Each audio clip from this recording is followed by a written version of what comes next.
typical approach to getting good at improvising on your instrument, like soloing specifically, is to build a huge stock of vocabulary, devices, tools that you can subconsciously automatically draw from whenever you want, and then you can use them across different keys. Now I'm talking about a command of scales, arpeggios, licks, enclosures, pivots, chord scale theory, approach tones, all that stuff that we can use effectively together to craft engaging solos.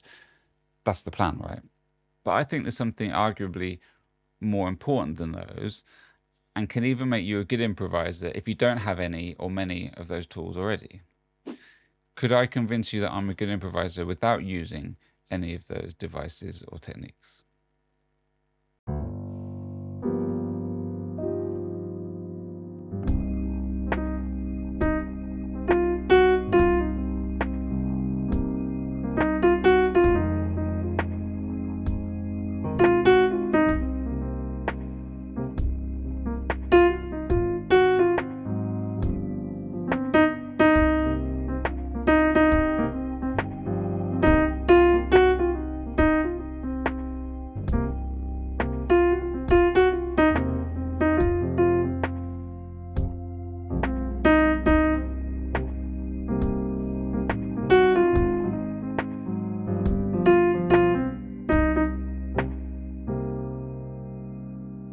So there I didn't play any fancy scales or licks. I didn't use any advanced devices or techniques. In fact, all I did was use 4 notes. That's all I played, just those 4 notes. Now I'm hoping you thought that sounded at least half decent and are now suitably intrigued to see what I've got to say. If you didn't think that sounded any good, maybe now's a good time to find your next video. So why did that sound good?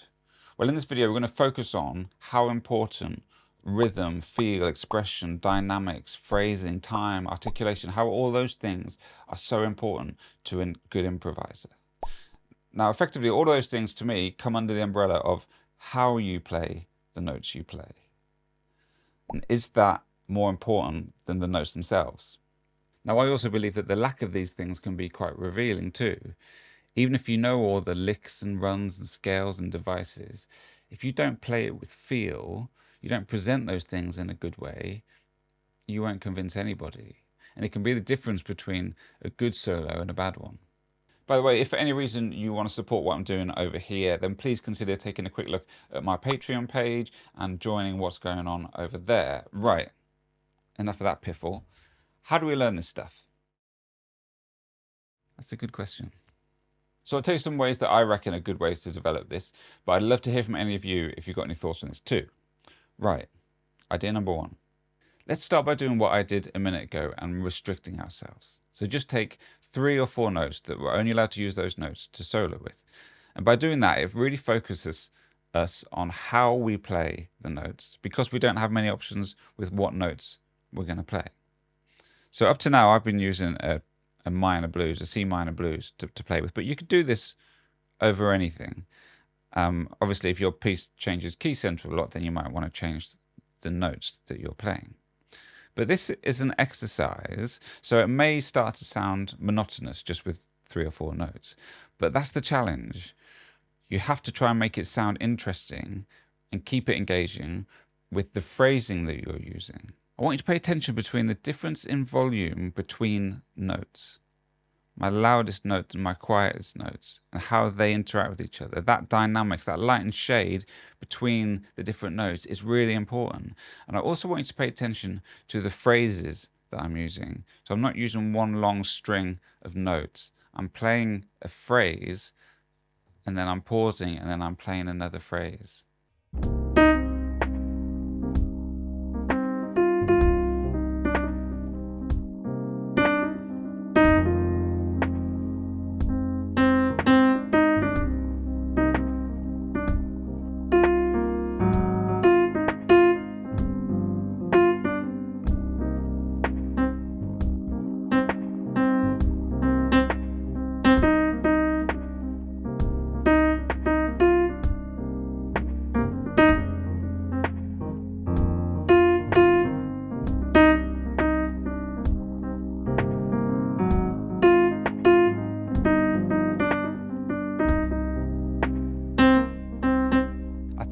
important step is merely just realizing that this is something that you should be paying attention to.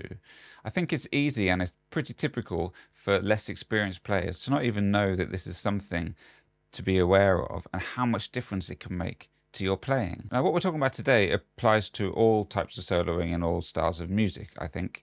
But if we think about jazz for a second, when I'm teaching jazz, there's a typical way of articulating swung quavers or swung eighth notes. We should be emphasizing that second swung quaver. It's an important part of that swing sound. But I'll hear young or less experienced players who have no articulation to their playing. They'll be playing.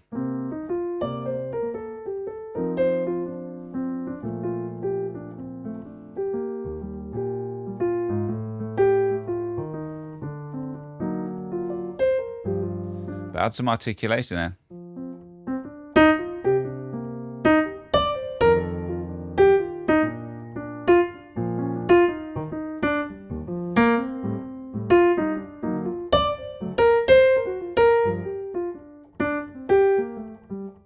And it transforms the sound.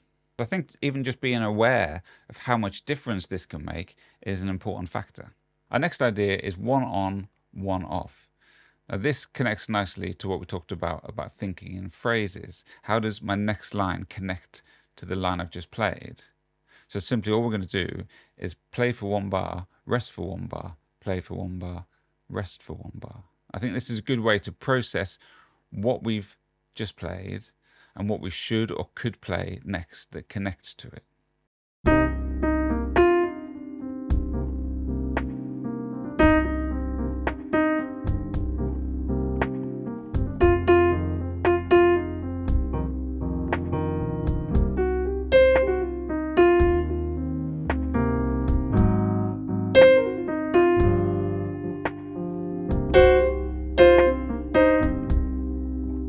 And then let's try 2 on, 2 off. So 2 bars of solo and then 2 bars resting.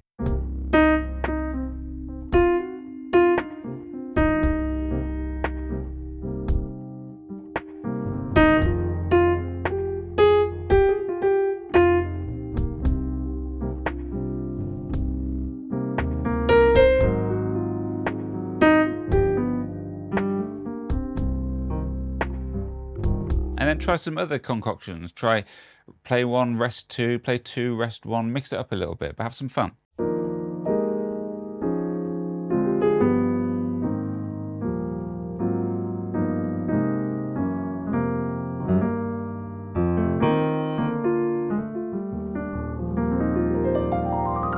It's generally really common and a sensible idea to consider the arcs of our solos when we're playing, how we develop them and how we keep them interesting. And the devices that we've talked about so far, these 2 ideas, are really good to use at the beginning of a solo. Now, obviously, as the solo develops, we might want to move away from the restrictions that we've imposed on that. But when we start a solo, we want to start with somewhere to go. And these devices really give us that nice foundation of somewhere to move and something to develop. Okay, exercise number 3, vocalize. Now, I found a really good way to get some good phrases is to sing out some phrases and then try and replicate those phrases. So it's not so important to get the notes right, but the phrasing, so the rhythm, the timing, the articulation.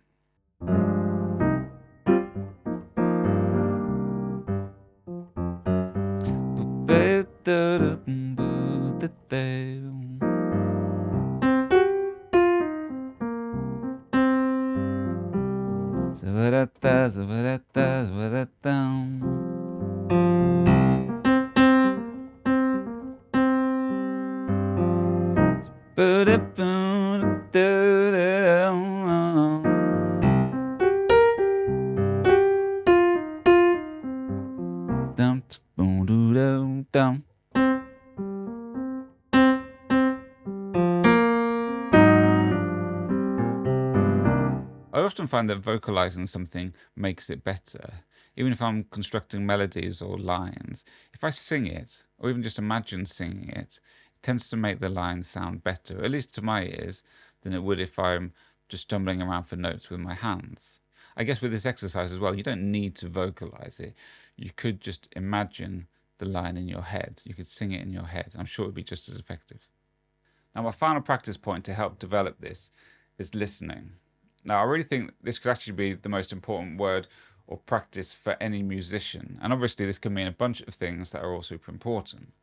Listening to yourself, thinking about how what you're playing fits with everything else, listening to other musicians in a live setting. Are you paying attention to what they're doing and how you can appropriately respond to them?